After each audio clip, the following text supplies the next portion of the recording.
Hi! In front of me is Samsung Galaxy M23 and today I would like to show you how you can use one-handed mode on this device. Start by opening settings and choosing advanced features. Now you need to choose one-handed mode and click on the switcher to activate it. Now pick one of those options to reduce display size width, gesture or button. I will go with button, so I have to click on it and follow instructions below.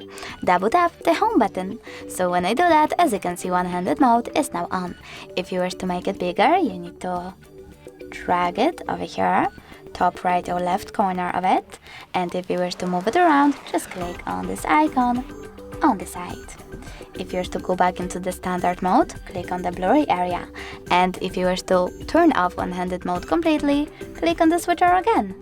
Thanks so much for watching. If you enjoyed this video, don't forget to leave a like, comment and subscribe. Bye!